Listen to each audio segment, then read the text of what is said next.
Hello, this is Deborah Anderson, the Black Woman Animator. Come back to you with another video. And in this video, I'm interviewing Frank Abney. Had some technical difficulties with the beginning of the interview, but luckily most of the interview was saved. So please enjoy the Frank Abney interview from where I could save it. Thanks. Very Yes. much. Hey Arnold, I had my squad of friends and going on different adventures of when I was bike riding a lot and just getting into kid stuff. That's when we were allowed to roam until we just came back home. Yeah, before the streetlights come on. Do you have any siblings? I have two sisters. One sister that I grew up with, Connie. She's three years older than my other sister from my dad's previous relationship. That I didn't grow up with her, but I knew of her growing up, and didn't meet, at least from what I remember. Didn't meet until I was an adult. So okay. All the way on the East Coast. All right. So, what are some of your best childhood memories? Ooh. I'd say those adventures. I mean, whether it was out with friends or just my sister and I getting into stuff.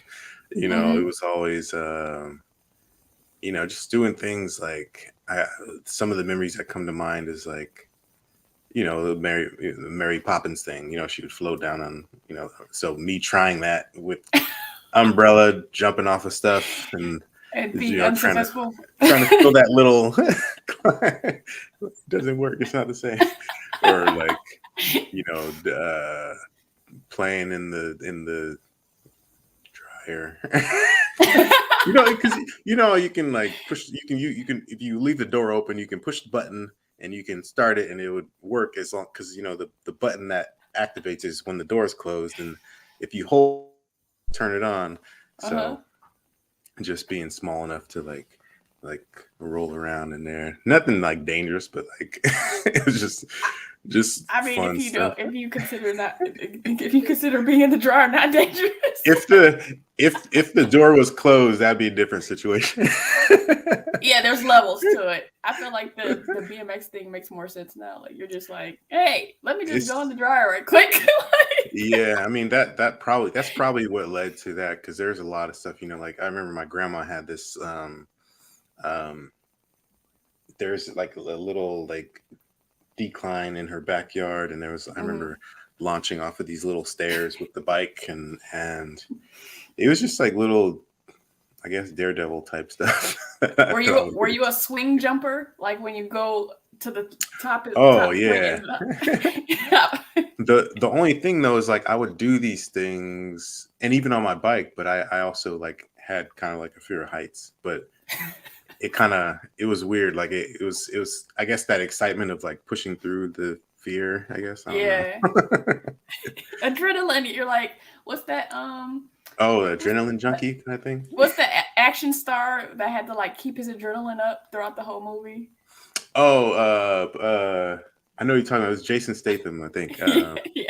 Yeah, I know you're talking about. So, what is your cultural makeup? That's not to say what is your ethnicity, but also what is the culture of where you grew up and the uniqueness of where you're from? Oh, I mean, I guess I don't see it as that different, but people notice a difference when you're from like the Bay Area. Yeah.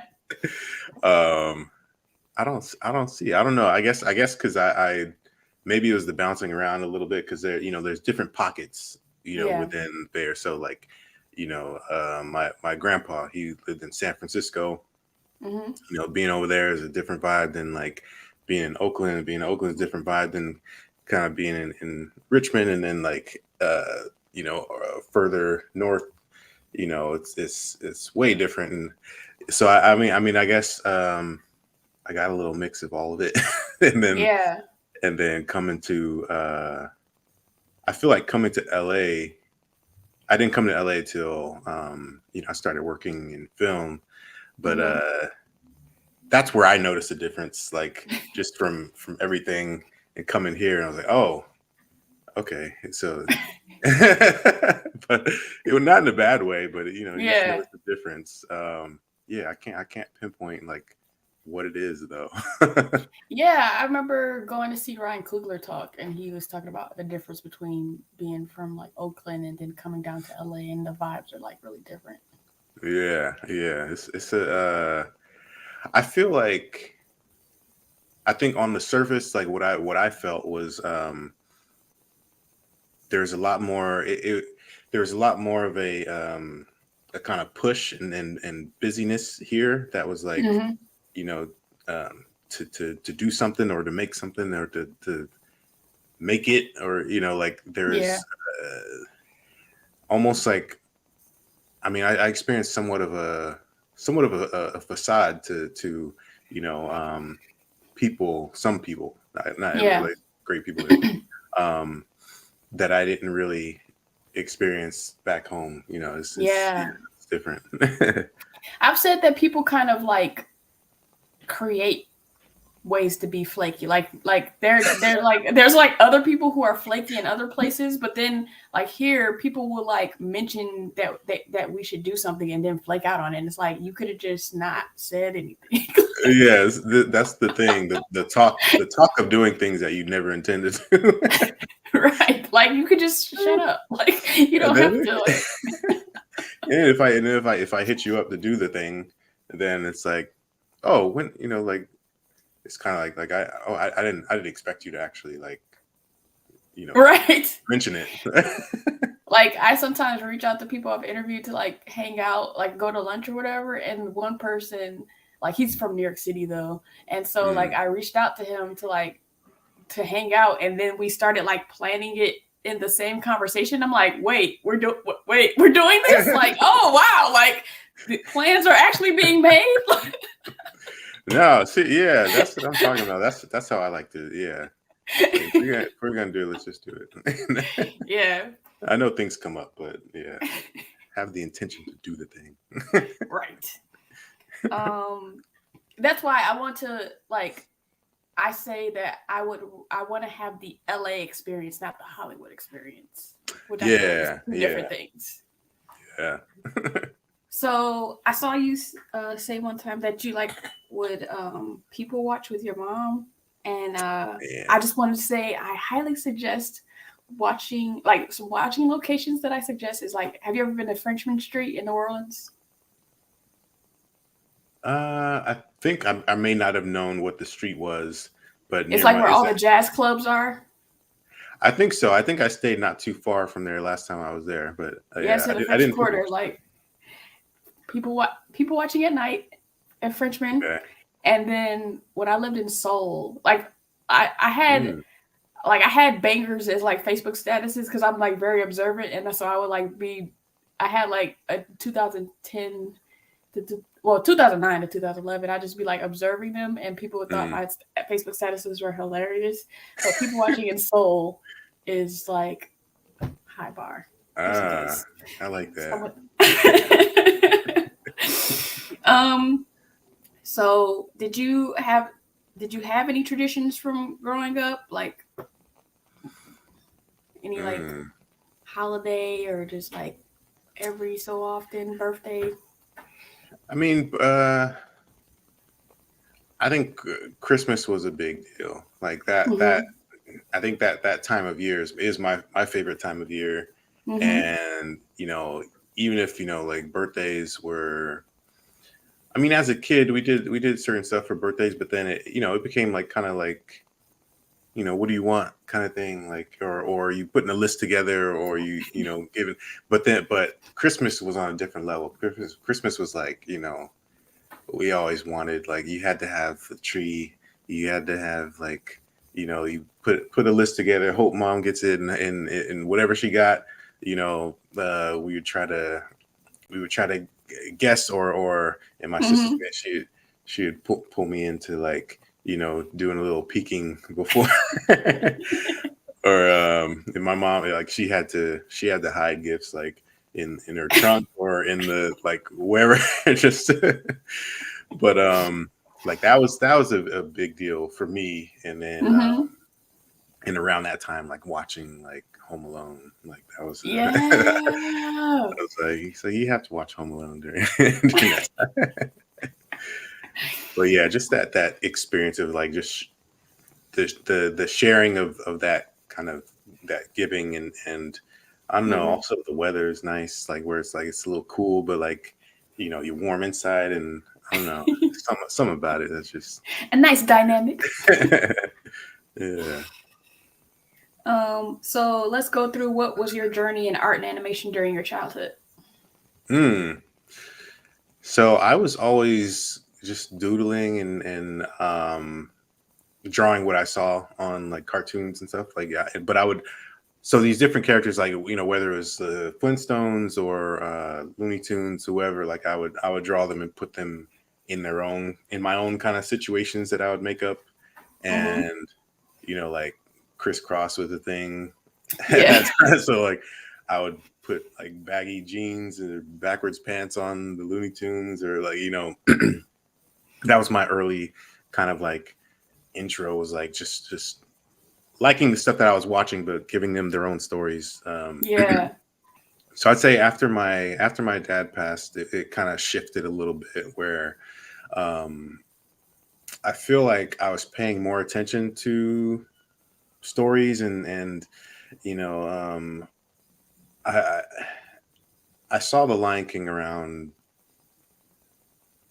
8 or 9, somewhere around there. Hmm. And I feel like that was like the launching point. I talk about this sometimes where it was like the first one that I really saw you know myself in this movie, like Yeah. and just losing my dad and those like nervous feelings growing up into adulthood, and Hmm. it was kind of like watching that. I was like, oh, that's me. and Yeah. I would draw them, and I would like, I didn't know why I would come to school and watch that every day, but it did something.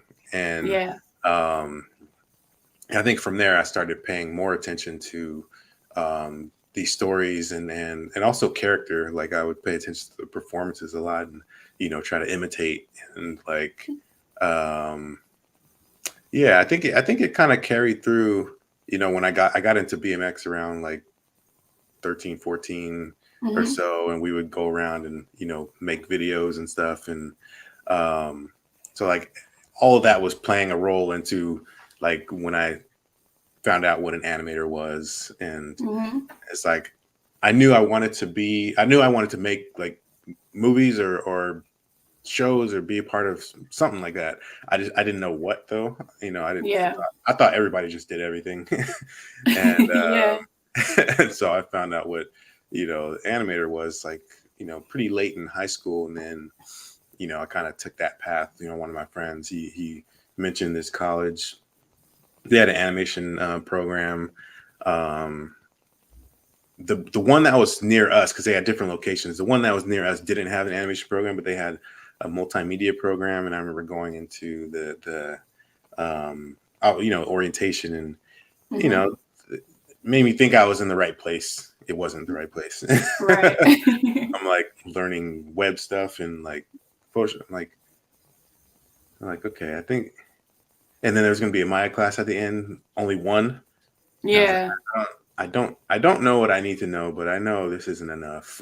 Right. Yeah. so so I transferred over to Art Institute, and then it's like, okay, this feels more like what I'm supposed to be learning. And, Yeah. I have felt like I had to start over in a way, but it was worth it. And then Hmm. Animation Mentor right after that, when I found out what that was, Yeah. place where it's like specifically just animation, but then also you're learning from industry professionals and stuff. And I was like, oh, Right. dang, okay, so I'm gonna go back to school again.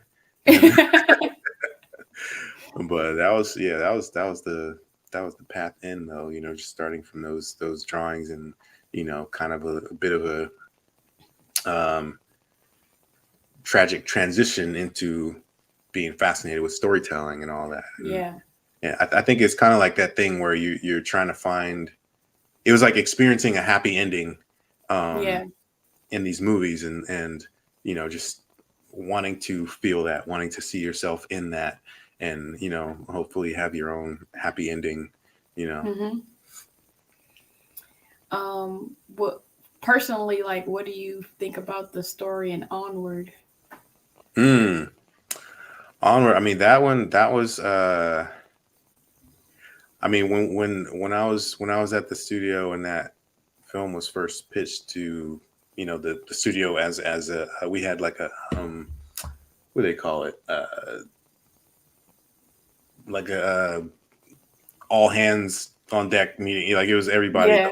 the whole studio, um with announcements and all that, and Mm-hmm. yeah, when I heard just like the log line of this movie, I was like, oh damn, like I knew it was going to be something that I would connect with, and Yeah. it's just the timing of it though. It was like, oh damn, because I was getting onto Soul early, so Yeah. I was like, that was one that I was going to end up skipping, but then Yeah. Soul was like, okay, this is the first like black lead in a animated film. I was like, okay, I got to get on that. But Yeah. this one I really connected. So there was a bit of a compromise. Like I helped out on Onward for like a month and made Yeah. some shots, and then went on the Soul. But like, yeah, that movie, it hit something different for me. Like seeing that, and also seeing the role that Ian's brother played in his life. Mm-hmm. I was thinking of my older sister, and like, just the stuff that my mom would tell me, like she had done, when I was little and growing up, and being that older sister, Yeah. and figure in my life growing up. It's yeah, it was very like I'm in there. Yes. Yeah. Man, I didn't even have like any like real connection to it, but I was like tearing up, like, oh my god. Yeah. So in my childhood, I never learned how to ride a skateboard because of my aversion to getting hurt. So like, how did you get? How did you get into BMX and like that whole thing? I think it was part of my connection with animation, I think, as well. Like, even though I didn't know it yet, because I was Mm-hmm. really fascinated with motion, and like, Yeah. I was, like I was saying earlier, like I would imitate people, and like, Mm-hmm. I'd look at people's walks, and like, and then so I was fascinated with movement and what people could do with their bodies and stuff, and somehow I saw the X Games one day on Yeah. TV back when they used to do it in San Francisco, and yeah, and then I saw like some of the neighborhood friends, like we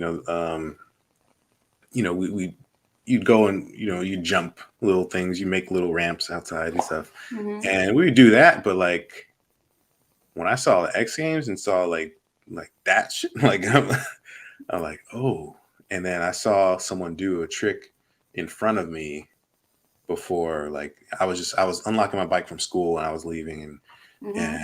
I went home and I was just trying it. I was like, and I just got hooked, and Yeah. it's kind of like, um I don't know. I think at the core of us as artists, like we're problem solvers, and Mm-hmm. that was a big problem solving thing to have in your life, BMX, Yeah. because you're only limited by your own work that you put into it. Your Mm-hmm. progression is based on you pushing yourself, and you pushing through fear as well. Mm-hmm. And but yeah, when I saw the X Games, and then I convinced my mom to since it was in San Francisco, to take me. So I went and saw it in person, and yeah, I remember that birthday.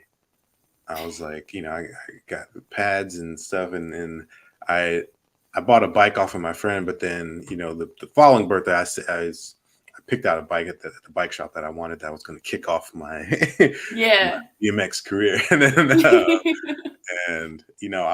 would be at it like every day, and yeah, it worked up to a point where I started competing, and had my first pro contest, like I think it was a little before or during college. Mm-hmm.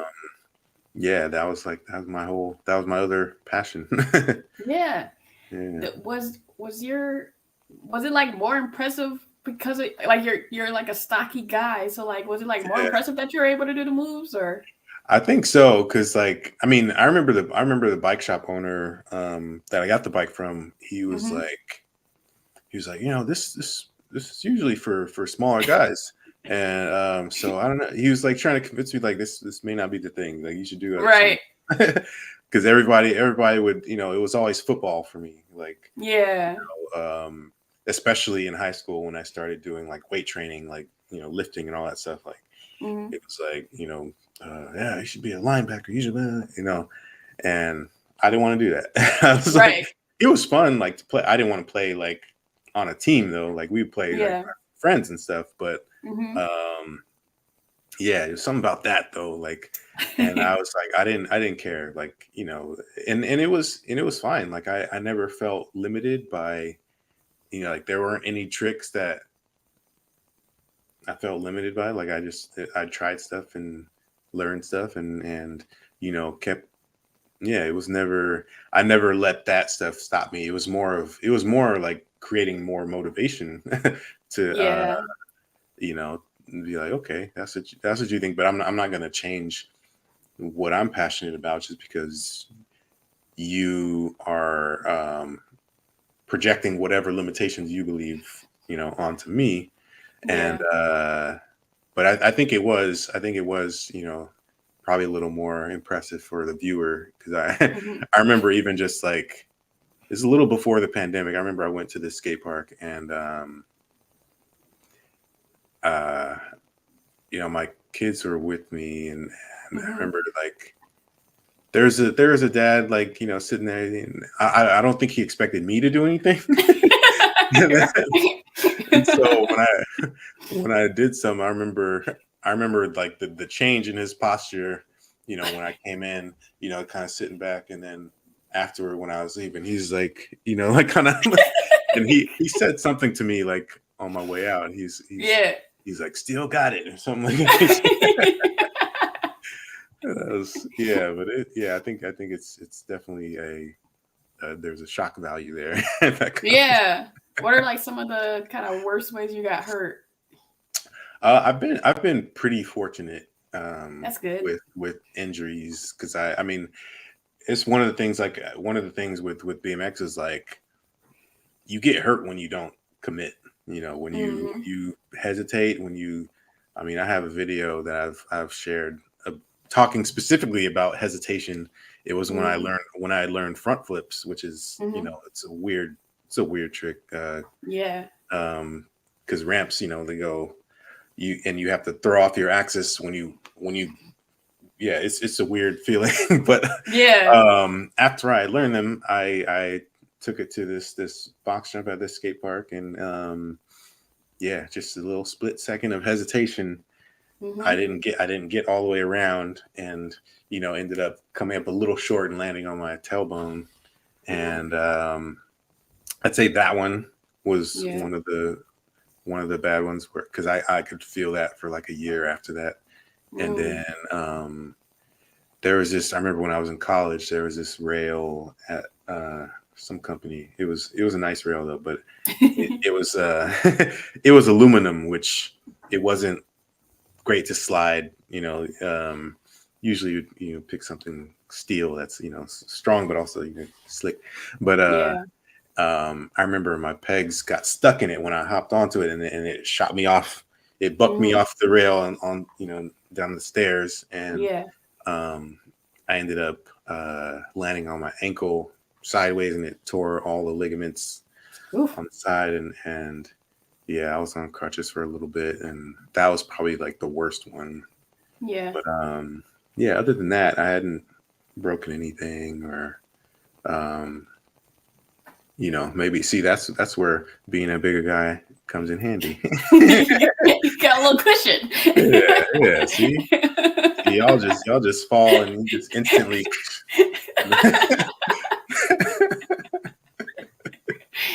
Yeah, like I grew up you know, being like a tomboy. So Mm. like when I lived in New Orleans for a little bit, you know, like 5th grade would be like playing like, you know, there'd be like a bunch of trash on the playground, and so I played like football with like we would just pick up random articles of trash with the boys and like play football. And then 6th grade was like trying to learn how to double dutch or whatever. But I remember they Oh. would like do all the like backflips and stuff, and I'd be like, I can do the cartwheel, but going to the backflip, I'm like, I'm out. I even to the point where now like I want to do adult gymnastics just so I can like learn how to do a black backflip. Oh, yeah. See, that's another thing too, like gymnastics and like Hmm. watching gymnastics or figure skating or like Yeah. even just like going down rabbit holes of like parkour videos. Like that's another thing that I love to watch too. Like that was like backflips as a kid. That's like the peak. Like if you could do a backflip, that was like, you Hmm. know, that was the show off thing that you had in your back Right. pocket whenever you needed to pull it out. I learned them in grass. It was like there was this yard on the way to my elementary school down the street. There was Hmm. this grass that was like extra like fluffy. It had like a little cushion to it. Yeah. And I remember learning them in there because I felt more safe there, and Yeah. also my mom's bed. So. Yeah. I had uber confidence issues. I played basketball in like in high school. Like I was like 4 years Ah, varsity, but like I had I a lot of I had more potential. Like because when I would play AAU when I was like in middle school and high school, I always played up a year. But mm, it just like my confidence issues were just like I could have been a better player. But oh my well, dad there's tried, still but time. There's still time. yeah, I mean, I like even like because after graduating high school, I played with guys, and Mm. so I went back to my school because there was like an old school versus new school, and my coach Oh. was the old school coach, and Mm. she was like, "Oh, you raised up your shot." I'm like, "Yeah, playing with dudes, I can't like shoot from here, like like they'll block it in a second." So I didn't realize how Nice. much I changed my game, but you know, playing with guys is like a different story. So. Mm. Nice. So was your mom supportive of your artistic interests? Oh yeah, yeah. It was you know, it's a lot safer than BMX. So that was it was that was with that it was like it's like okay, let's go to college. Let's go to the orientation. It was very yeah, and also I think she saw that I was into it, like I was drawing Yeah, a lot. She saw that there was an interest in that, and I think that there could be something with that. yeah, Um, and also, she never, there was never that like, um, you need to do this or you need to do that kind of thing. Like mm-hmm. it was kind of like whatever you saw for yourself, that you wanted to Yeah, do. If you're willing to put the work into it, yeah, then great, yeah. So yeah, she went with me to my art institute to the orientation, and like we rode the BART. We took the train there, mm-hmm. so I can get familiar with uh, using the subway and stuff. And yeah, she's very supportive of So what went into the decision of going from pro BMX to pro like animator? that. Time. There's time and safety. It was like Yeah, because both of them were gonna require a lot. yeah, So and I couldn't do both mm-hmm. because I started getting a taste of like how much goes into animation, and Mm-hmm. just like I battled it for a while. I was trying to do both. I was trying to find time to ride on the weekends, and then but then projects, sometimes that would take me into the weekends, Yeah, and it's just like yeah, and then trying to live outside of that, yeah, it's too much. So it was like, okay, I could still ride for fun, mm-hmm. but I don't have to do this. And also like really thinking about it, I loved storytelling more, Mm-hmm. and it was something bigger to that within me, Yeah, and able to put a lot of myself into that, and mm-hmm. the stuff I learned from BMX is fed into that as well. So Yeah. It's yeah, it was tough, but I needed to do it. When you talk about your childhood, it's like, oh, you were prepping to be an animator because I know y'all do the like reference videos and all that stuff. I was like, oh yeah, Oh yeah, yeah. you were destined. I did want to be an actor when I was a kid because of watching all those movies and stuff. And Yeah. but finding out what an animator was, it's like, oh, okay, I could do that, and mix that with this other version of art as well, and like it was the perfect blend of all. Yeah. Of all So this is the part where I list your projects so that the people watching can know that some of our favorite things, people who look like us worked on it. Tomb Raider the video game, Frozen, Big Hero 6, Kung Fu Panda 3, Boss Baby, Coco, Incredibles 2, Lenoria, Auntie Edna, Toy Story 4, Onward, Soul, Canvas, Pixar Popcorn, 22 vs. Earth, and Spider-Man Across the Spider-Verse Part 1. Yeah. Yeah, so what do you love about animation? Oh, what I love about animation is you can do anything. Like there's no real limitations outside of your own imagination. Like, it's my medium of choice because it's I think it's the perfect blend of like kind of what I was mentioning with being an animator. Like it's the perfect blend of all the art forms. It's and you can tell a story that reaches people in a way to make them think, cry, laugh, like whatever, and or you use it as a teaching element, and people don't realize they're being taught something. Like it's the perfect medium for connection as well, in my opinion. Like weaving in your experiences and just putting that truth from yourself or whoever's telling the story or whatever story you're pulling from, like being able to transfer that truth into this medium and to be able to connect with audiences that are gonna see it and know that they're not alone in this world. Like this, it's a powerful thing. So I'm a staunch advocate for the idea that animation is not just for kids. What are your thoughts on that, and how can we progress towards spreading that idea to the wider audience? I agree 1,000%. I'm sure people have gotten sick of me saying it on Twitter and stuff. I'll say it every day. Like, it is a medium, not a genre. Yeah, I was just saying this the other day. I was having a conversation and it's like, yeah, like I feel like you could tell whatever story you want to in animation. Like I'm probably not going to remember the question now that came up, because then that's like that can take me off on the whole. But yeah, I believe you could tell any story you want. I want to see, and I want to make more things that are like mature themed and what would be considered adult, or like a lot of the live action films out there. Like I honestly watch more live action than animation, but it inspires animation because of the things that I want to do in animation. So like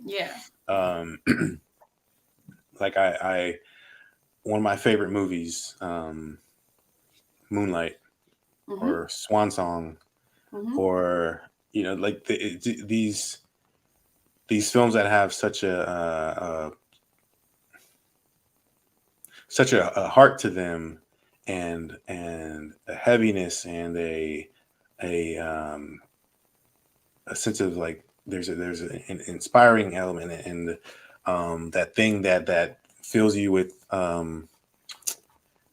just taste of humanity, like all those things. Like I want to see in animation. That's the kind of story I want to tell. Like Causeway is another one. Like I just recently saw one of my favorite movies now, Causeway. Like I'm like, I gotta finish that. I'm like halfway through. It's good. It's good.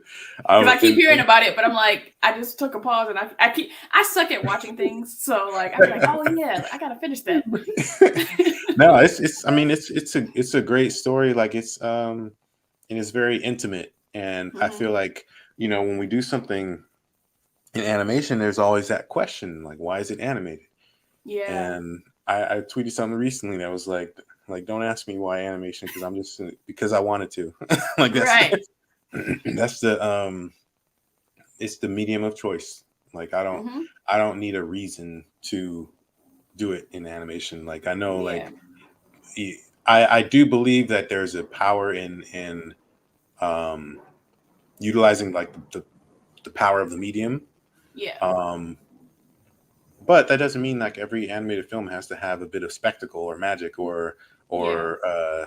thing that takes us away from reality. Like just seeing things animated, period, takes me away from reality, and Right. but also puts me deeper into it, because I feel like because how we animate and how we try to strip out all the fluff and get to the core of like what a person is thinking and feeling, get to that real subtext and try to bring that out in its rawest form. I feel like, we get something that's really potent, and Yeah. um, yeah, more. I mean, if studio doesn't allow me to, I will find a way to do it. And Yeah. that's kind of what I'm doing, with, whenever I choose to do short films or help on short films or whatever, um, like the short that I recently posted on social media about Black Man, like that was it's a poem that I'm about my own navigation and feelings going through the world, and healing that child inside that's been quieted because of everything else, and just bringing that to the world. Like I'm sure I'm sure if I brought this and pitched it to a studio, it'd kind of be like, well, why animation? What Yeah.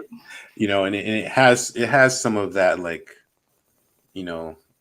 some hints of like fantasy elements, but like it's an intimate day in the life kind of thing, and that's and that's okay. I don't. It doesn't have to be some magical pixie dust love story type thing to. Yeah. As a Black woman, I look forward to Black Man. I appreciate it. It's definitely something for everybody. I mean, it's of course it's through my lens, but like I remember when I shared it with my mom, like she connected right away. It was like seeing herself in this, and it's a universal feeling that we have, but I feel like just me acknowledging these feelings and acknowledging everything that's in it is a big deal for me, for what I've experienced in terms of like some of these feelings and things that has needed to be suppressed because of what the world is expecting of you as yourself. It's one of my favorite pastimes is like consuming content like Black men talking, like whether it's like Black love or any like type of roundtable on YouTube where it's like all Black men like talking to each other and getting that space. Sometimes even when I'm reading the comments of like if it's like a relationship post or like on Facebook or some like post where it's like a dynamic where I'll just like scroll through, because like on social media I feel like women respond a lot. And so there's some times where I like read a couple of comments and I'm like, I'll scroll to like the dudes that talk, because I want to know what the dudes think too. And it's like plenty of women, but I'm like, is there a dude that talks? I'm like, oh, that's funny. Just because I'm like, I want to know like what y'all think. Yeah, I didn't know. And when you're given a space to talk, because you have to shut down so much, like y'all talk more in spaces where it's all men sometimes. So I can see that. Yeah, so I like watching those videos. How's it been transitioning from being an animator to being a director, like both on your short and for larger projects? I'd say the transition was it was something that I had been waiting for. I say like Mm-hmm. that's because I feel like as I worked on these different projects, like over time, I'm looking at the different elements that are going into it, and Mm-hmm. I'm paying attention. I'm watching the directors and how they navigate these Mm-hmm. spaces, and one of the things that I dealt with in college was like, feeling like you have to hone in on that one thing, Mm-hmm. and that's the thing that and for me it was being an animator, but I was interested in learning about the other stuff too. Like Yeah.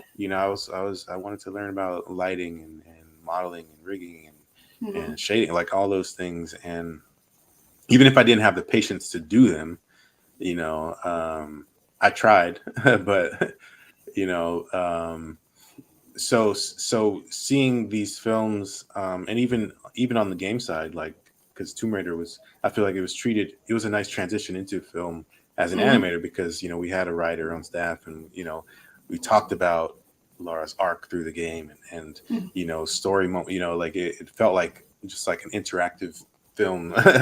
But Mm-hmm. uh doing it, like I feel like so I had done some shorts like in college and stuff like that, but then like Canvas was the first one where I was like, okay, I'm gonna do this. Like I'm Right. gonna put I'm gonna get a team together, and we're gonna put some actual like money behind this and all that. And um for me, it was being on the other side. It was a great experience because all the things that I had felt and learned as an animator working on these projects, things I didn't like, things that worked, Yeah. all that, like I was able to put into that. Um, uh, and then taking it a step further, like after all the learnings on Canvas, with working with the different teams and strengths, and managing that into different time zones, and working with my producer to like wrangle things and then getting it out there, with Netflix. And then um, so taking a step further on the feature when I was at Netflix, like that Mm-hmm. was it felt like you like, okay, this is what I'm supposed to be doing. Like it Yeah. was, we put so much into like crafting the perfect team for Yeah. this film. Um and for me, I mean, one of the things I struggled with being a director was, some things that I've witnessed here and there with like leadership, and Mm-hmm. um with some directors that I've seen out there. Mm-hmm. Thankfully haven't experienced that much, but like Yeah. this kind of separation, Yeah. where it's like everyone's in service of your vision, and you're in, Mm-hmm. there's a difference in hierarchy. So the communication isn't, there's no link Yeah. between you two, and people aren't necessarily seen as people. Yeah. And this is all the things that I wanted to do differently when Right. I was directing.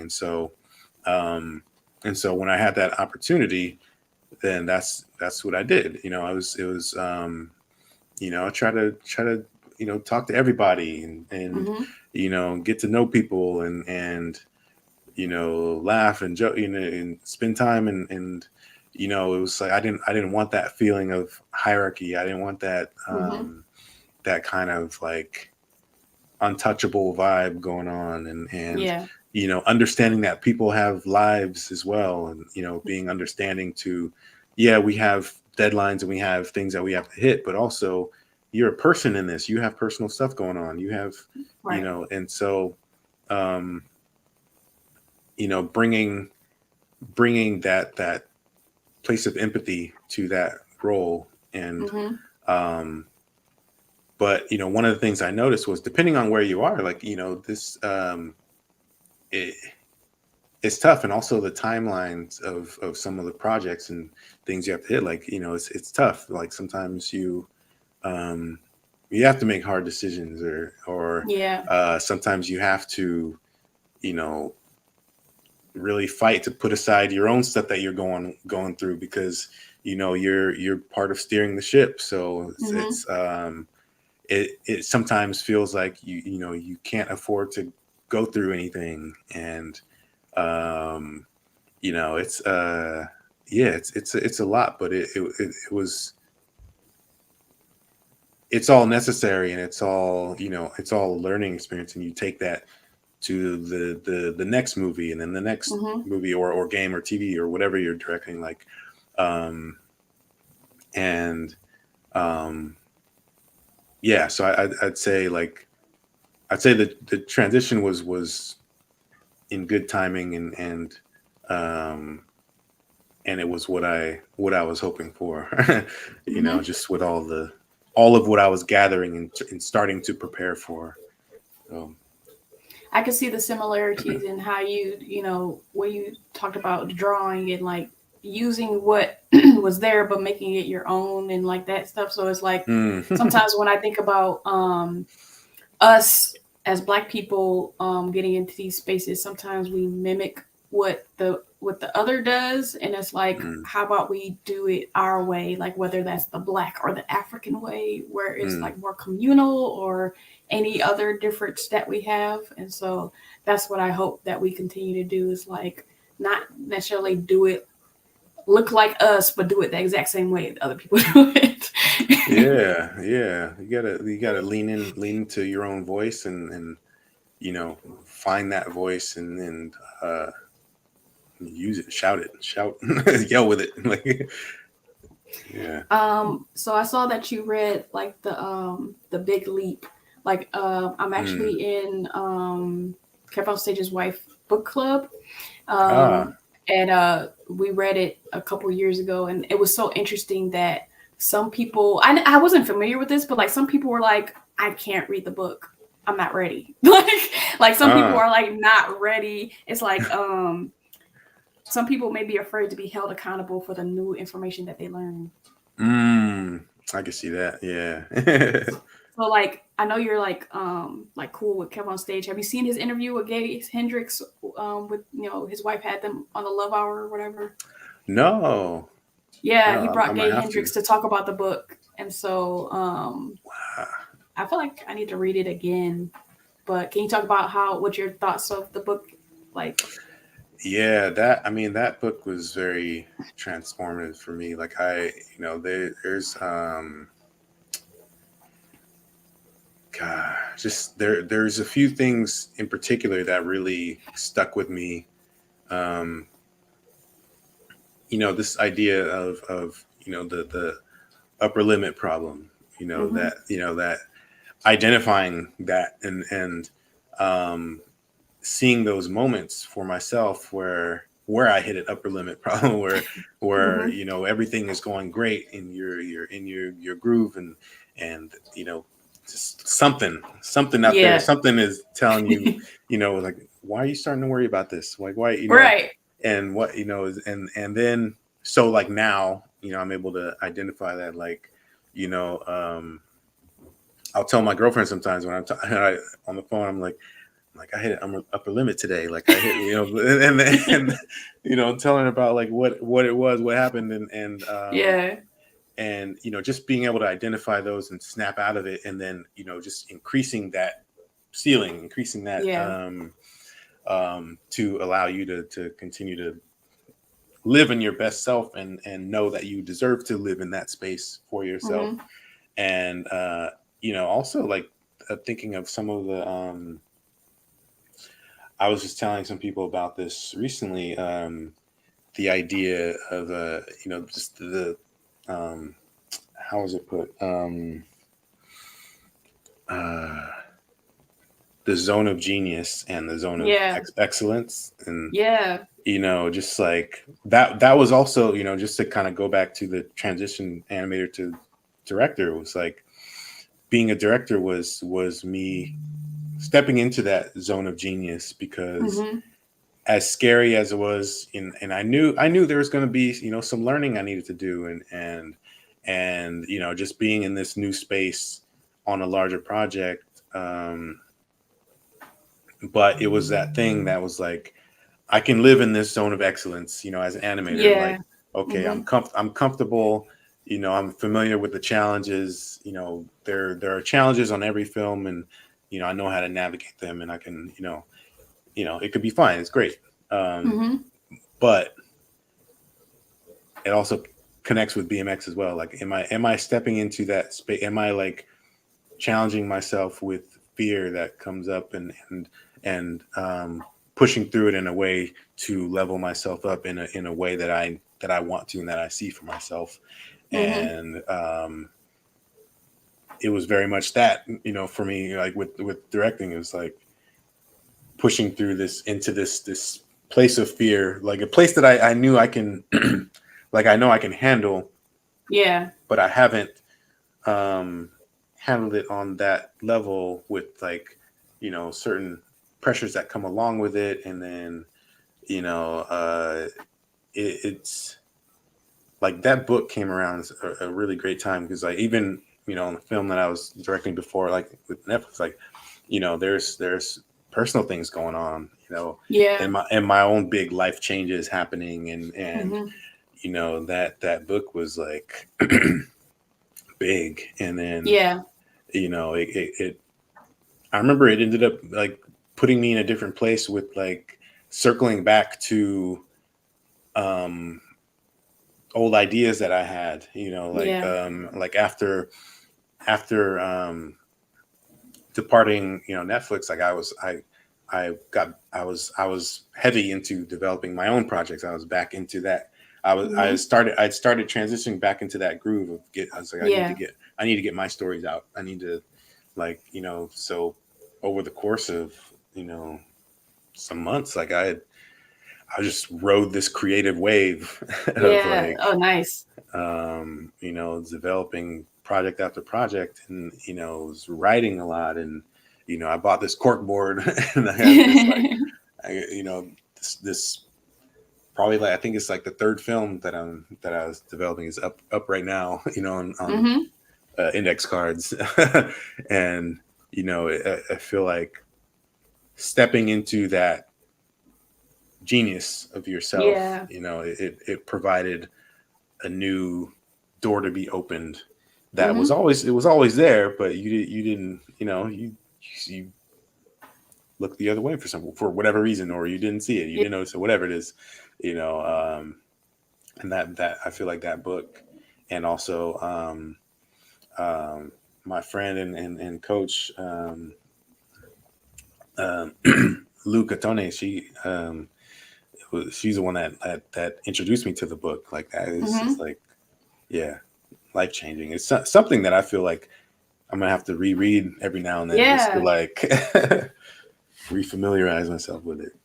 I feel like a cool takeaway for me was like when you think about the like zone of genius and zone of excellence, sometimes we spend time like learning things for the zone of excellence, but it's actually a waste of time because it doesn't lead to you doing Mm, your zone of genius. So even if you're like good at it, or you like, we just think of these arbitrary things that we should get good at, and it's like that doesn't matter for your zone of genius though.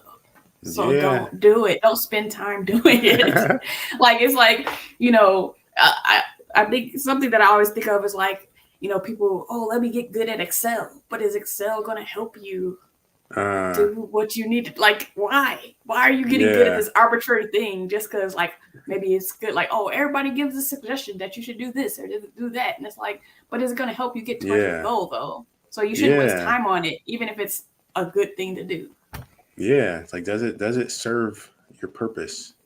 That Yeah. was one thing that Lou had me do when I first started working with her. It was like identifying your life's purpose. Like, Mm-hmm. what is your purpose? What's your, Mm-hmm. and and for me, it was building bridges with people, in shared experiences by way of storytelling. Yeah. So, um, and so everything that I'm going to be choosing to do needs to hinge on that. Like it's Yeah. it needs to be serving that. And Yeah. so, yeah, I can take freelance things here and there, and that maybe doing other stuff. If I feel interested in doing it or whatever. But I also have to think, how is it going to be serving this, or like, Right. and there's a lot of things that I probably would have done that I won't do, because that time could be used doing something else that's Yeah. serving that purpose, Mm-hmm. or helping other people. Again, part of that purpose, bridging, building bridges. How can I connect with others to, maybe help them get a little closer to their, Mm-hmm. serving theirs as well. So Yeah. Since I did mention Kevin on stage, shout out to him for winning his NAACP Image Awards. yeah. He didn't have to lose a third time. But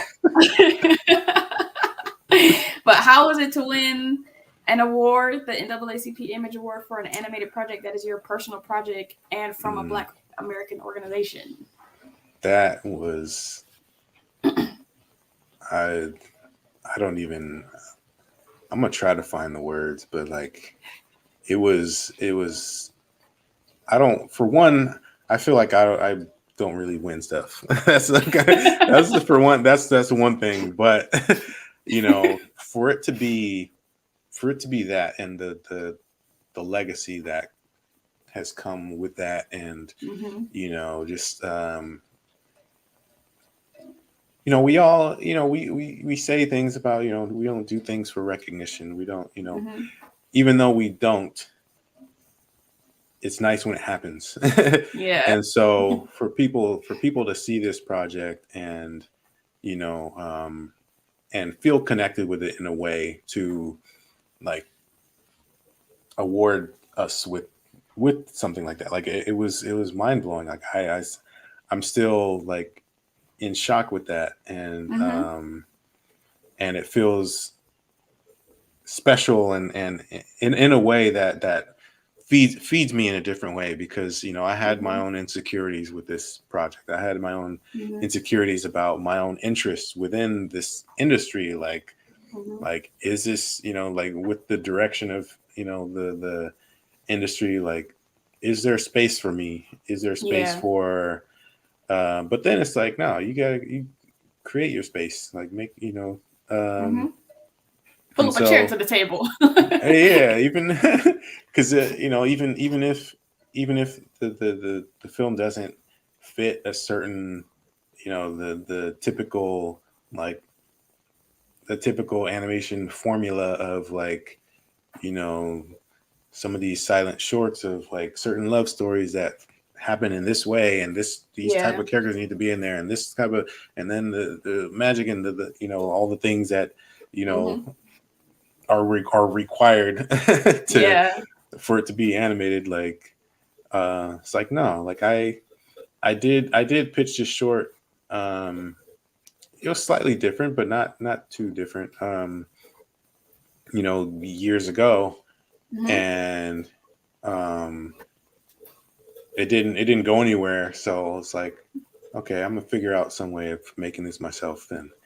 And so taking that leap in believing in my own message of like what I want to put into this industry, and also what I want to put out into the world as a creator. Like I battling those insecurities of are people going to like it, because there's not a bunch of jokes, and like it's not this, it's not that.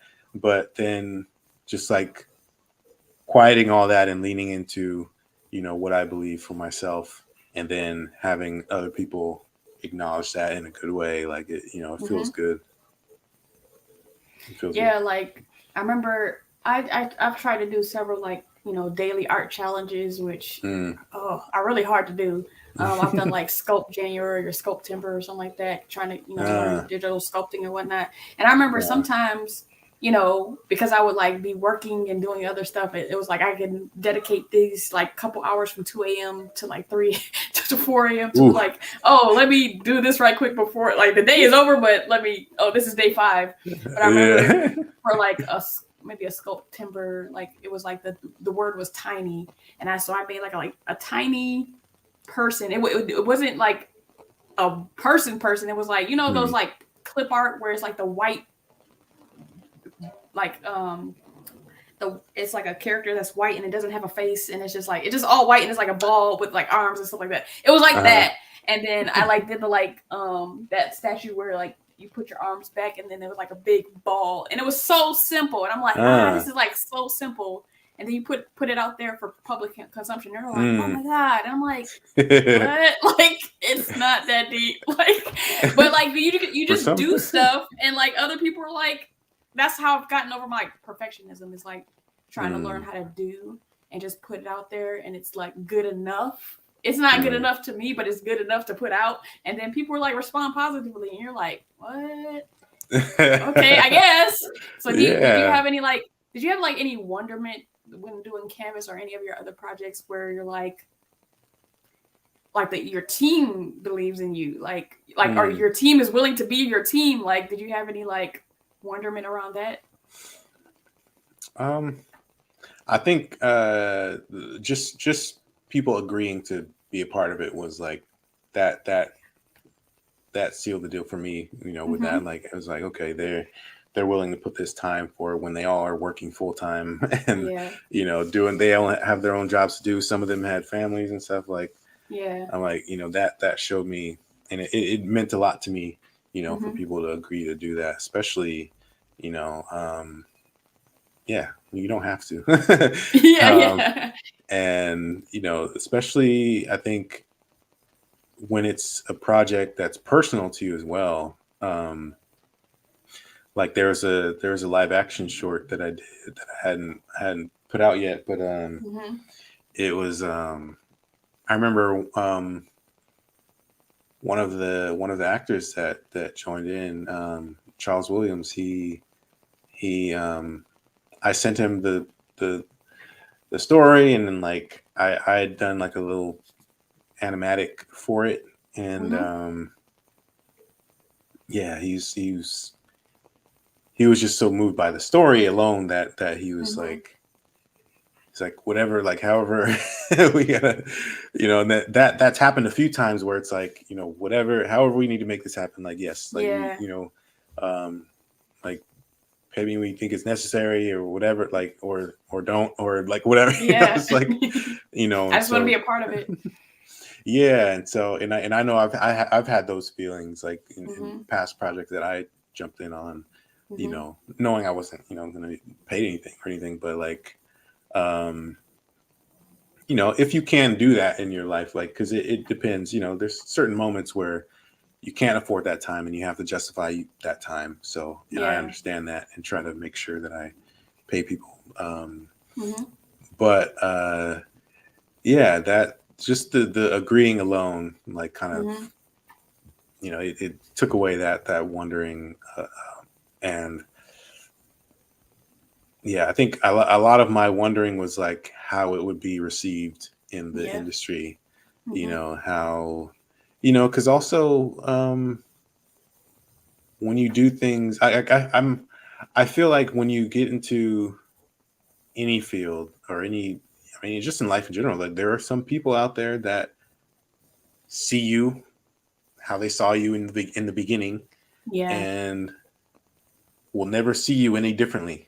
And so, you know, no matter what you do in your life, how you progress, how you whatever, you know, there's always going to be those people that are like, how did they get there? How did they do that? How they, you know, or just feeling like you don't deserve, you're not deserving, and you know, and I had to shut that down quick because it's like, I know what I deserve. I know the work that I've put in.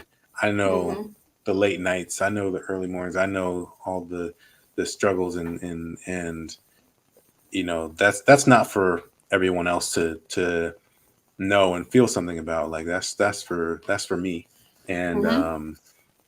it's not my business, what people think or Mm-hmm. feel when it comes to me and how I've navigated the industry. It's Right. yeah, it's live your life. Yeah. We got to be a part of a great day in animation, which for me, I had no earthly Yeah. idea what I was showing up for. Like Myrick invited me to it, and he kind of like was like, "Oh, let's go to the Paramount lot." I'm like, "Okay." So I was like kind of upset because I didn't dress like any. I'm just like I ain't dressed like a bum, but like I was like, hey, No. I could have worn something better. So like, what was it being a part of that historical moment for you? That was magical. That was I remember I remember being up on the stairs, like, when we were about to take the photo, Mm-hmm. just like I think I was right next to you. looking at I everybody. actually You were, I printed it think, out. maybe Yeah, on you're to the my left of me. upper right. Yeah, Yeah, yeah. yeah. um, it was it was all the especially when everyone came down to, like, they, after we took the picture and everyone like introduced themselves and saying, their Mm-hmm.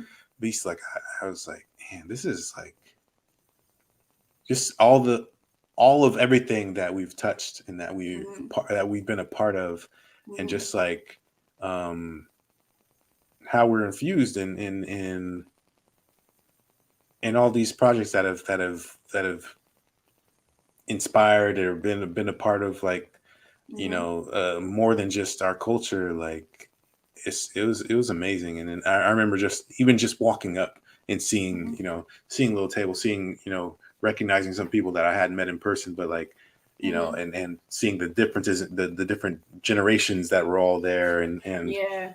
And I was like, this is something. Like, it was like a weird, like, animation family reunion cookout kind of Yeah. kind of thing. It was real nice. I'm just thankful, you know, um, being able to experience that, and Mm-hmm. also just to know, you know, of everything that we've contributed. And Mm-hmm. there's so much more I don't know that we've contributed, but Yeah. the bit that I do know, it's like, this is a privilege. What was cool for me was like I felt like I had the same experience like some of the older people had, where it was like that family reunion of like seeing people that you worked with 20 years ago or something like that. Because with my YouTube channel, I've interviewed like half of the people there, and I'm like meeting them Mm, in person. So it's like, hey, like I get to experience the same thing like the OGs experience, and then yeah. I'm like, all right, now I gotta go get the contact information of the other half of the people. So I'm just like trying to talk to people like, yes, yes, but wait, let me go get like So let me go get everybody's contact information so I can interview the other half of the people here. yeah. It's like, oh, did So you that was say like YouTube or right. yeah, about YouTube? So Random transition. What was your personal reason for being part of Rise Up Animation?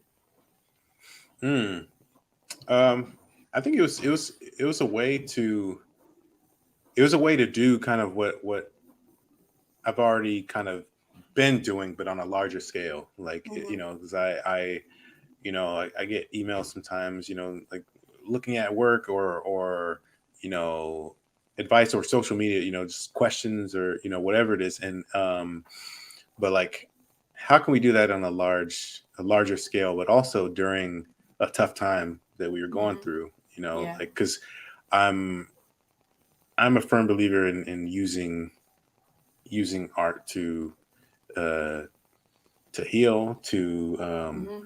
express yourself, express those things that you shouldn't keep inside. And Mm-hmm. you know what a time to do that, during experiencing um yet another murder, as Mm-hmm. well as like being in the pandemic, where we're kind of forced to be somewhat isolated. And um yeah, there's a lot going on.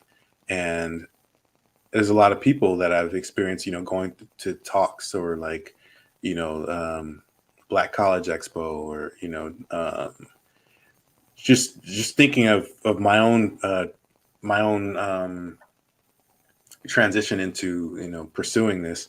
Mm-hmm. and also thinking about like how expensive it is. Yeah. It's like how can we do something to give back in a big way? And yeah, it was like a no brainer. Like it's Yeah. yeah. So to continue on that topic, like as someone you're like approaching like being a veteran in the industry, if like what have you decided is your purpose in regards to blackness and black professionals in animation? Mm. I think very much what we do in Rise Up, but also on a personal level, like Mm-hmm. giving passing along the knowledge that I've acquired, and also providing opportunities, Mm-hmm. for those that are ready. It doesn't, Yeah. that was one of the things on the projects um, that I've directed. Like it's not just about what's on paper. Yeah. It's because there's a lot of times people just need that chance and that Mm-hmm. opportunity, um, both when they're in the industry and also to get into the industry. Yeah. Because a lot of times it's like how do I do that? Like how do I even get there? Because there Yeah. is that thing of like, I experienced it after college where it's like, how can I get experience if everywhere I'm looking needs me to have it already? Right. And so just helping people navigate the industry, or even if it's just feedback, or and then on the creation side, like you know how can I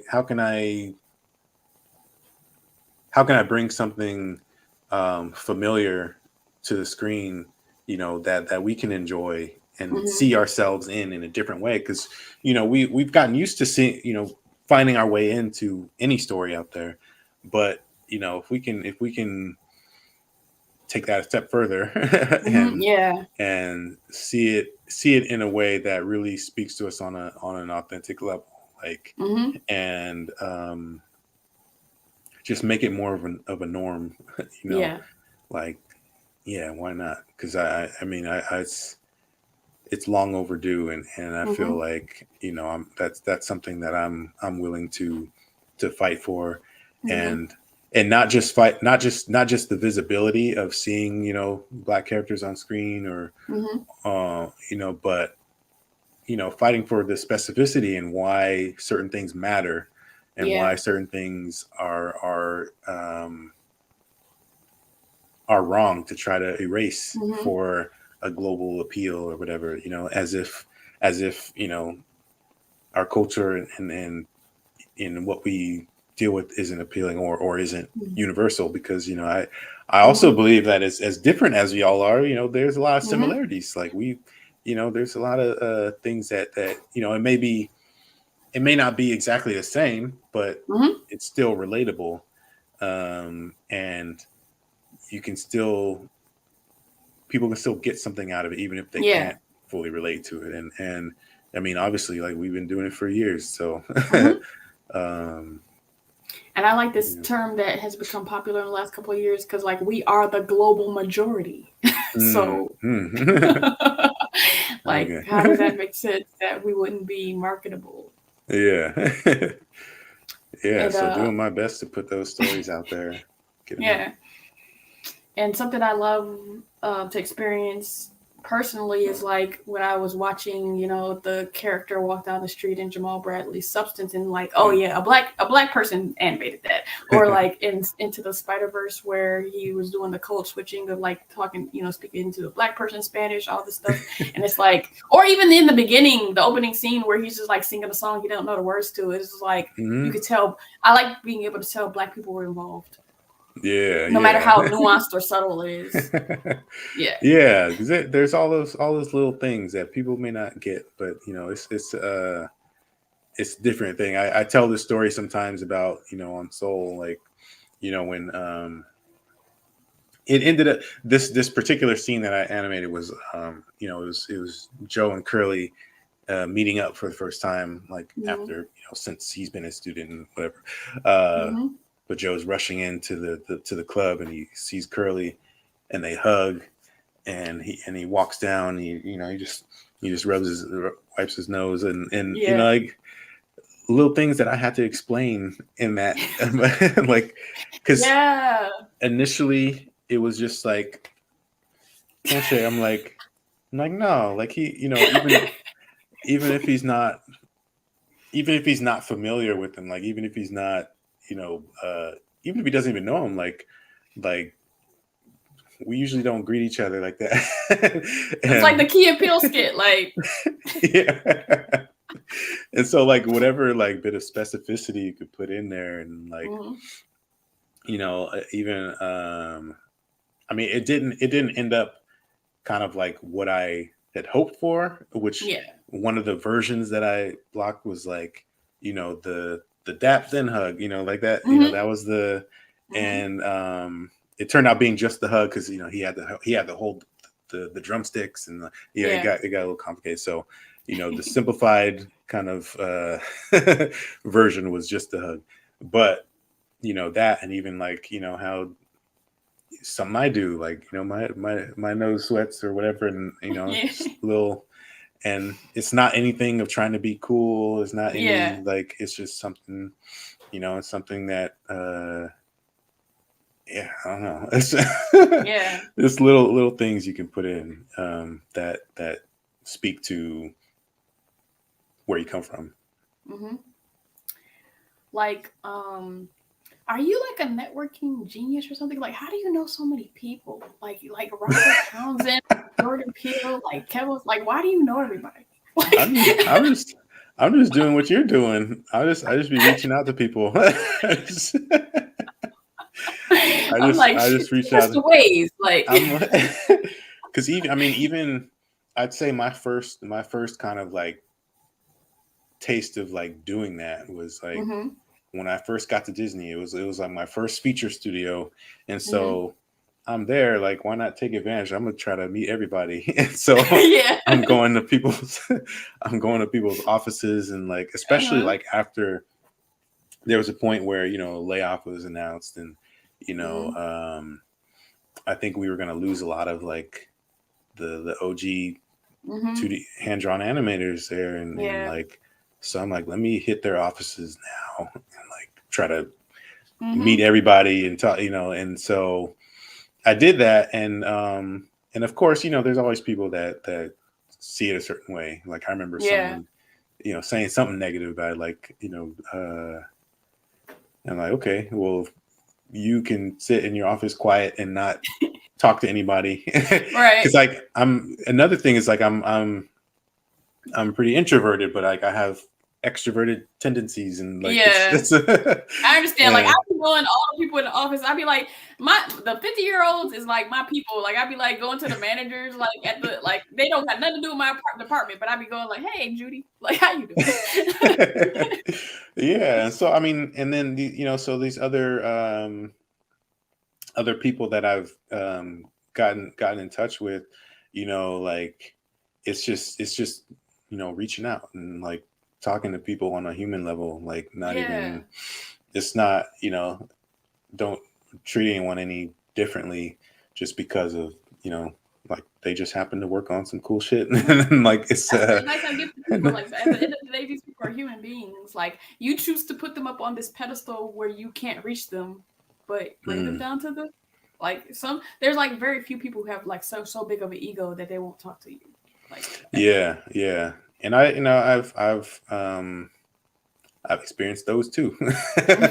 And there's a reason why I'm not in contact with them. So but like the ones who are like down to earth and are just like you and just want to make cool stuff with cool people, and that's it. Like, that's who I try to reach out to, and then also just try to learn more about, like, because one of the things I was doing when I was at Pixar was like trying to I would try to bridge the gap of like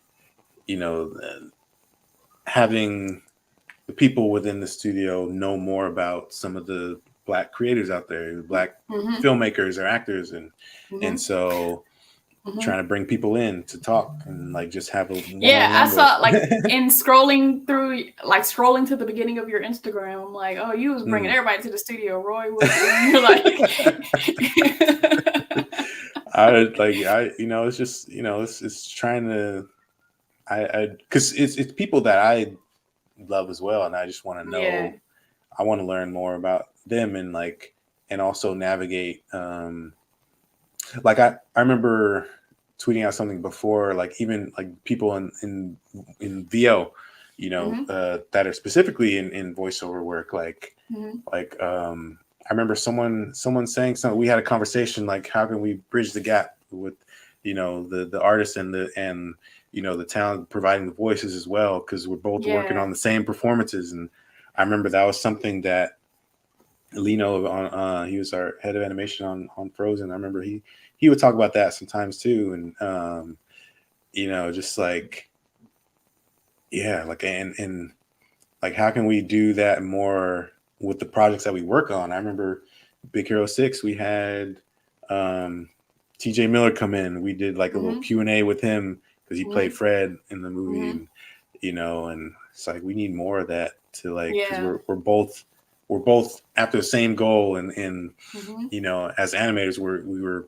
working on the same performances, like, so we get a better understanding, like what are you putting into this, and what do you want to see out of the character, how do you see the character, and it could be an open discussion with them, the director, us, like, so we all are in the same on the same page with this stuff. And I remember I wanted to do that on Kung Fu Panda. I think just timing wise it didn't pan out, but like I was like, can we get Jack Black to come in and just like talk, and we I remember meeting him too, and he was into it.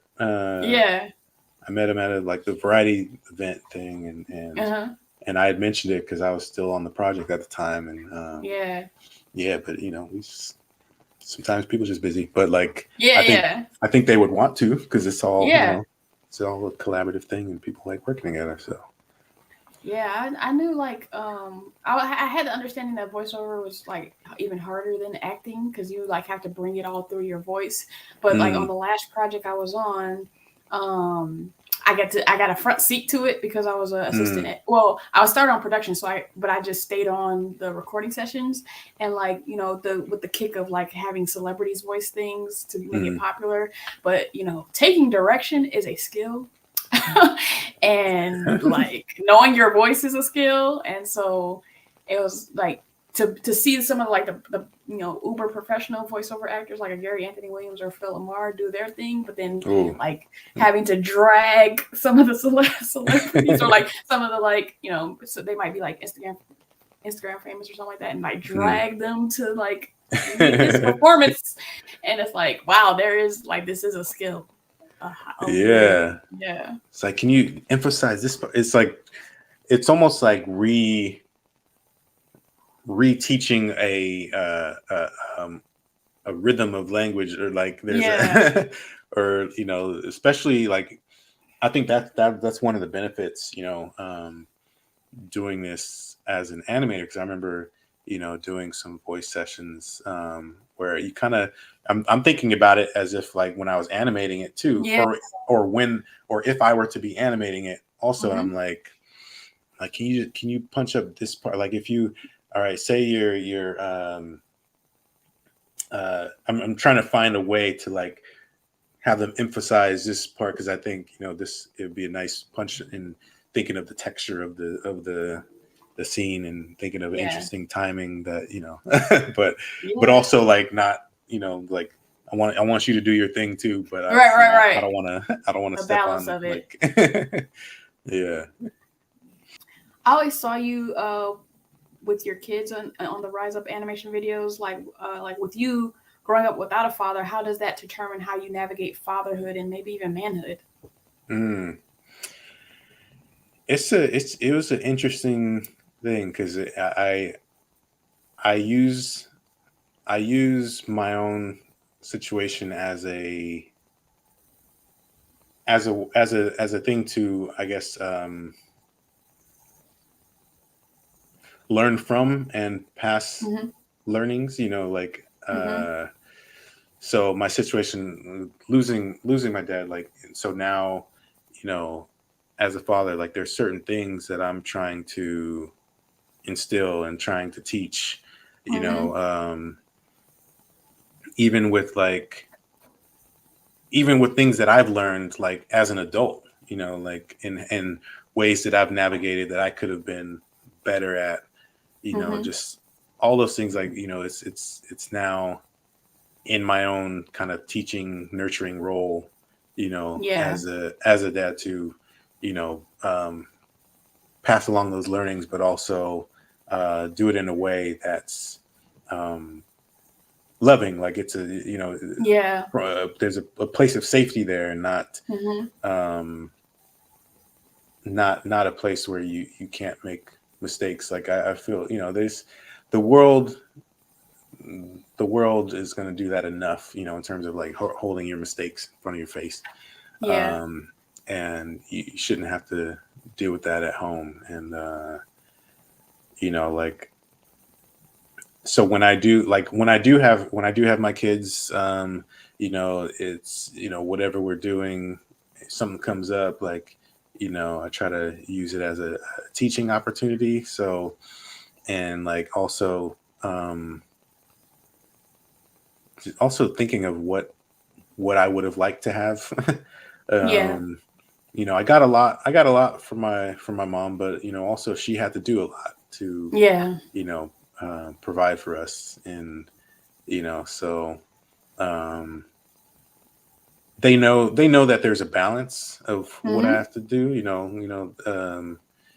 um although they don't live with me when we are together. There's a balance of, like, work, Yeah. and there's work, and then, we have fun, we, play games or go somewhere, or watch stuff together, Mhm.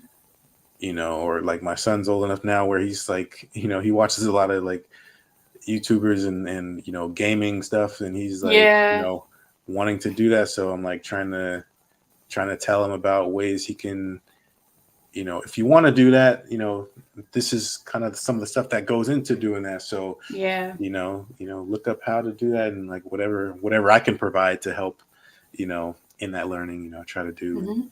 um and then, just, like, in terms of, like, manhood, like, um I feel like I've been able to use a lot of the kind of hurt, or, Mhm. pain that I've experienced, or the lack I've felt, Mhm. in my work, to provide Mhm. healing, but also therapy, and working with a coach and all that, like trying to utilize those things to, I mean, that's one of the things in this short that I was mentioning, Black Man, Black Man, Yeah. Black Man, which is, like, the image that I put out there is a boy and man coming together. Yeah. And, um like, me healing that child within me, that's, like, that wants to be heard, wants to be, Yeah. seen, that's crying out in different ways, when you don't Mhm. realize, when you're upset about certain stuff, or certain things are triggered, or whatever. Like, Mhm. a lot of many of us go through as adults, it circles back to that Yeah. kid. you Mhm. know a lot of how we form the ideas of love, how we Yeah. form the ideas of, just what's expected of us, and expected out of the world, happens at such a young age. And so, um there's a yeah, just, like, trying to take all these learnings over the years, from adulthood, like, as I've stepped into early adulthood, and then, continued to grow, Yeah. just trying to take all those things to just continue to be better. you know Mhm. um no one's perfect, but we can always be better than Mhm. we were. yesterday. Have you heard about or went to go see the first Deep Breath at the Geffen Playhouse? No. Like how you were talking about your approach to like fatherhood. There's multiple storylines, but one of the storylines is like that hard fatherhood where it's like I'm gonna beat you down so that you are prepared for the world, and it's like yours is like no, the world is gonna beat you down, so I'll lift you up. Like Yeah, it definitely there's definitely a blend of both of those in the beginning before I kind of, again, like as you learn more, so yeah, but yeah, I've seen that style as well. And then kind of the in between of like what your experience as you are a father, and like what you experience from like not having a father, like the in between of I remember like before Kev on Stage's brother passed, of like them when he got cancer the first time, and they did a video with him, and he was talking about like, and Jason was talking about talking to his son, like trying to teach him, and not knowing what was going to happen, and he had like this story where he's like trying to teach his son something, and his son like is not getting it. He's like I'm trying to teach you because I might not be here, like and so it was like that in between of like him knowing that it might be finite and then quicker than they wanted, and it's like I need you to learn this. So yeah, that's a big that's a big thing of how I've done things over time. It's not always received well because if they don't know your intention, people can think that you're just trying to get them to do things themselves on their own, or like, or you don't want to help them or something, or you don't like, no, I'm gonna help you, and I'm gonna guide you to a point where I need you to transition into trying yourself. Like I need you to try, because I literally just had this conversation last week, where I'm like, I was telling my kids, I'm like, there's I was like, you can't expect everyone to do things for you, because you never know. You don't want to have that you give that kind of power to someone else, for one, but also like you never know what can happen. I was like thinking of my mom. My dad died, like it wasn't like it was a expected, so then you're kind of shaken up. Your world is just flipped, and and so I always kept that in my head. Like I was thinking, just thinking of whatever happens with me, or even like in the industry and stuff. Like I'm like I need you to be prepared for anything. Like I need the um because I feel like I had to learn so much at a young age, whether it was like, just stuff like, it could be like how to do laundry, or how to like cook certain stuff, or clean certain, or I don't know, tie your shoes, like whatever it is, like, like, and I try as much as I try not to push that same thing, because, they're in a different situation, where they have both of their parents. Like even though their parents aren't together, they're still both alive, and they're both able to contribute to their lives, and it's still one of those things where it's, you never know what can happen. I want you to know these things, and to have this ability, so you don't have to wait on someone, for one. For another thing, you don't have to wait. You don't have to. It could be as simple as like unbuckling your like at my daughter, like unbuckling your chair or whatever. Like um, showing them how to do that. So when come around, you don't have to, or you're already ready, or Yeah. just yeah. So, if someone was producing a documentary about you, what things would you want them to highlight about your life outside of your work in animation? Oh. Hmm.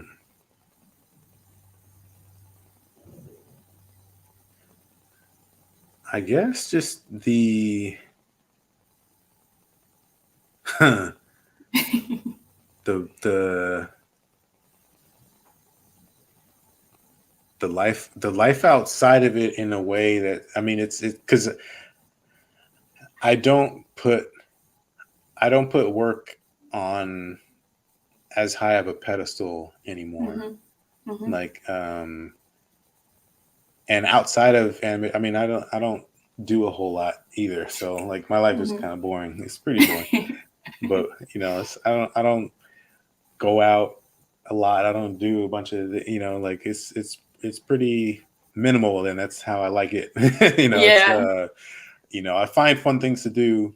I still do things, but it's I'm very content with like not doing a whole lot. Mm-hmm. But the things I value are um, just having those that having a good time, like having Mm-hmm.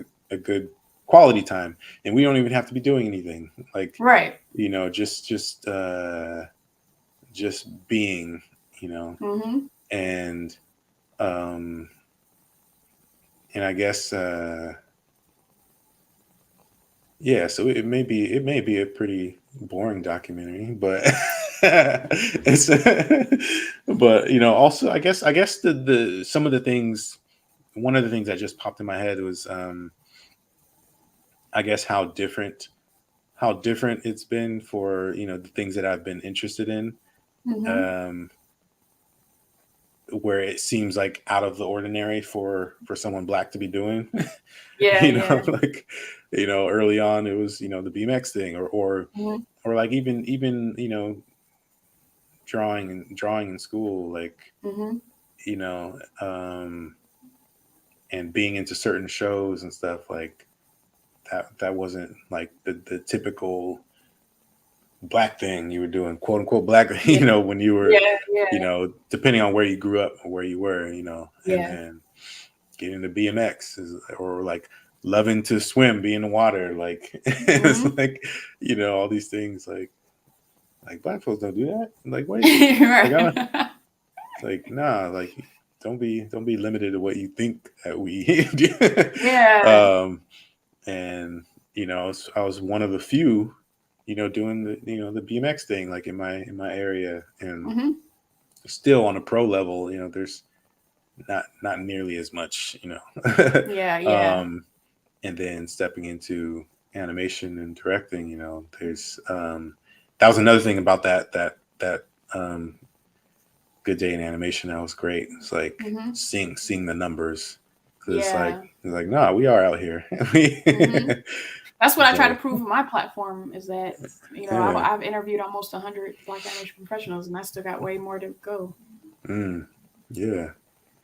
Yeah, we out here. We may not see us, or like we may not, See each other not sometimes, like. all, yeah, not all be on social media, or Hmm. or if we are, not as active, or whatever, but we there.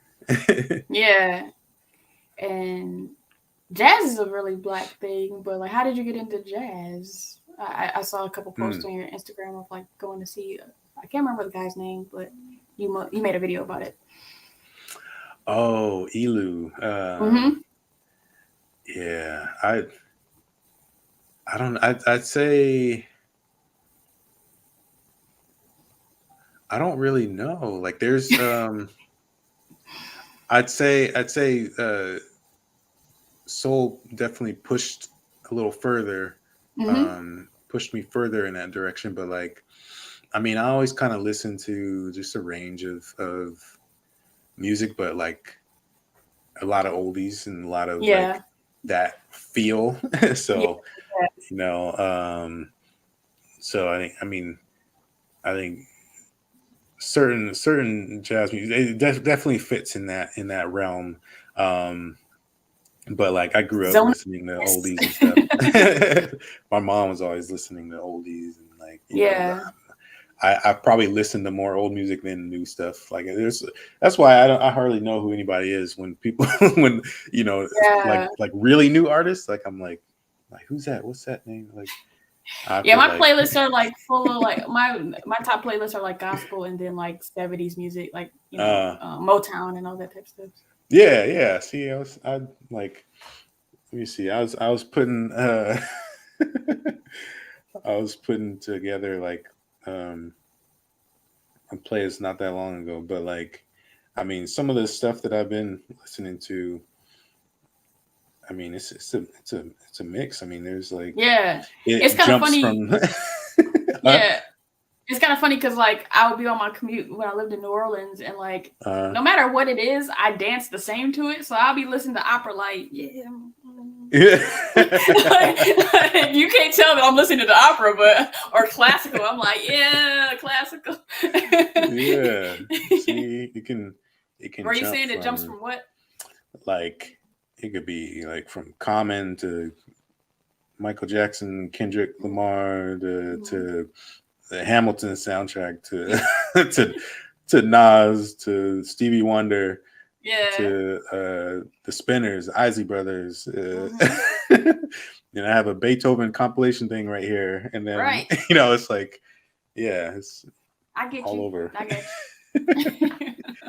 I even got like a little there's like Native American rap. Oh. There we go.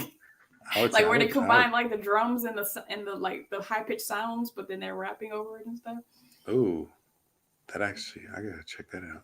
I'll send you like a couple of people that I have on the playlist. So nice.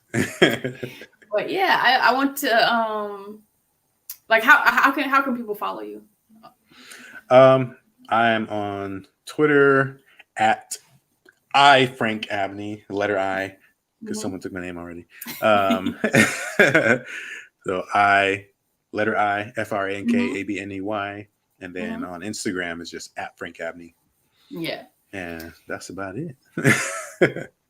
So I would like to thank you for allowing me to highlight you. I really appreciate it.